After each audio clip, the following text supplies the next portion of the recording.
April 20, 1914, Easter Monday, Ludlow, Colorado, a tent colony in the hills. 1,200 miners and their families, mostly immigrants, Greeks, Italians, families. They were on strike against the richest man in America, John D. Rockefeller Jr.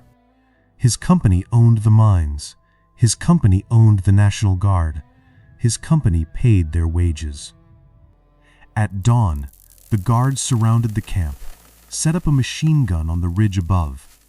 By nightfall, 11 children were dead, burned alive in a pit beneath their tent. The courts ruled it was nobody's fault. Rockefeller never faced charges. In 1913, southern Colorado ran on coal. The Colorado Fuel and Iron Company controlled 70,000 acres, employed 7,000 men. Most worked underground. The mines were death traps, cave-ins, poisonous gas, explosions. In 1910, 75 men died at the Primero mine. That same year, 56 more at Starkville. Colorado's death rate was double the national average, 7 miners killed for every 1,000 workers. The national rate was 3. The miners lived in company towns, rented company houses, bought from company stores, sent their kids to company schools. The company controlled everything: wages, housing, even the sheriffs. When someone died in the mines, coroners' juries investigated. Over 10 years, 95 men died in accidents. The company was found responsible once. The miners wanted change. An 8-hour workday, the right to choose their own doctors, their own housing, recognition of their union. In September 1913, 10,000 miners walked off the job. The United Mine Workers called a general strike. The company refused to negotiate. Management evicted the miners from company housing. Entire families, women, children, old people.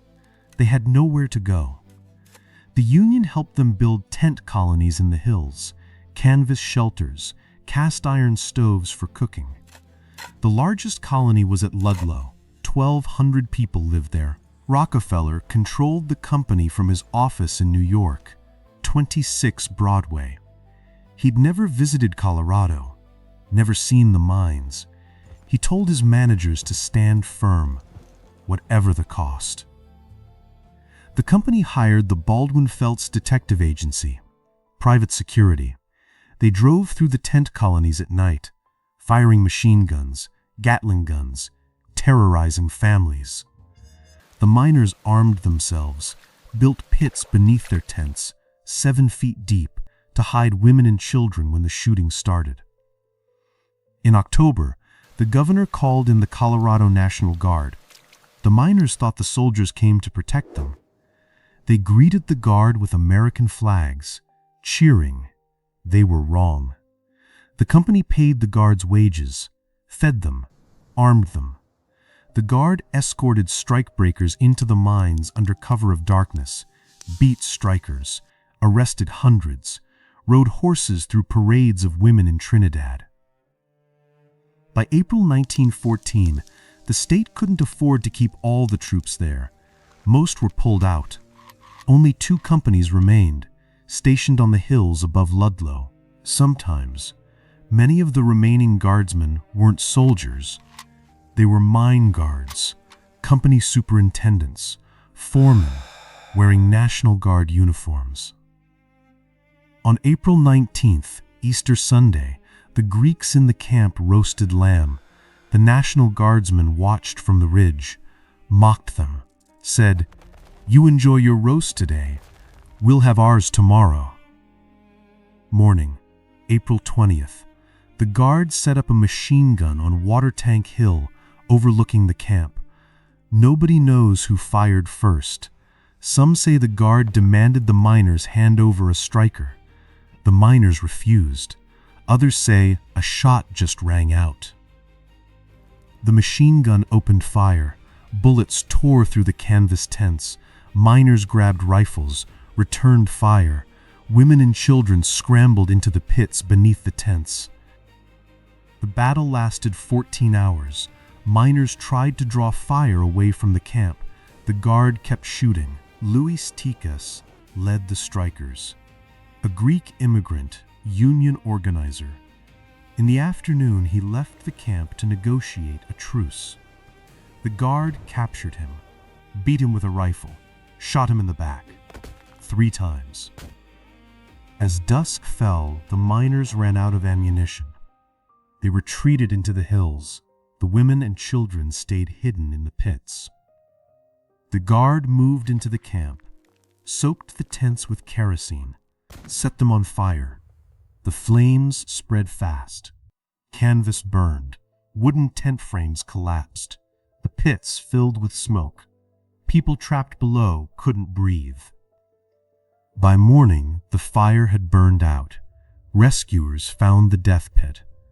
11 children, 2 women, huddled together, suffocated, burned.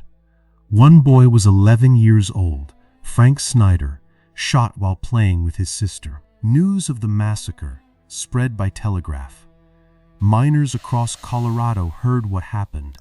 They armed themselves. For 10 days they waged war, attacked mine after mine, killed guards, destroyed property, burned buildings. The fighting spread across a 200-mile front. At least 50 more people died.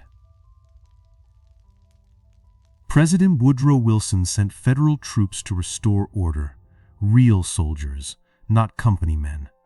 They disarmed both sides, kept strikebreakers out of the mines. By December, the union was broke. The strike ended. The miners got nothing. No recognition, no better wages, no safety improvements. Many were replaced. Hundreds of strikers were arrested.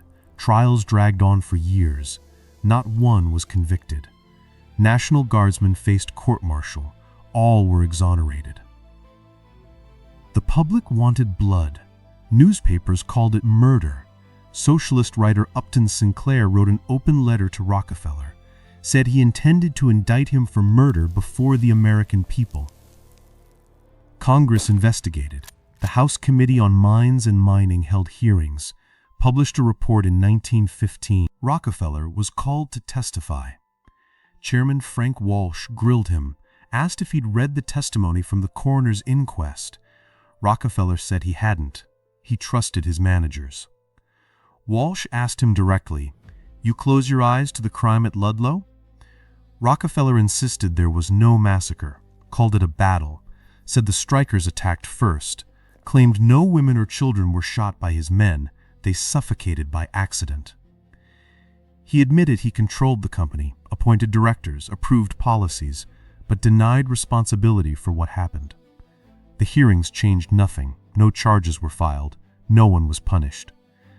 Rockefeller hired public relations experts, began touring mining towns, shaking hands with workers, posing for photographs, telling them they were all partners. He created company unions, controlled by management, an alternative to real unions. It worked for decades. The Ludlow site became a ghost town. The tent colony disappeared. Grass grew over the death pit. In 1918, the United Mine Workers built a monument, a granite statue, a miner, a woman, a child. It still stands today. Vandals attacked it in 2003, cut off the miner's head, the woman's arm. The pieces were never found. They were replaced with donations in 2005. The site is a National Historic Landmark now. Tourists visit, read the plaques, take pictures. The company won, the miners lost, the dead stayed dead. Rockefeller died in 1960, worth hundreds of millions. He was remembered as a philanthropist, a humanitarian. The 11 children in the death pit were never compensated. Their families got nothing. Corporate power protected itself. Laws didn't change. The system held. It still does.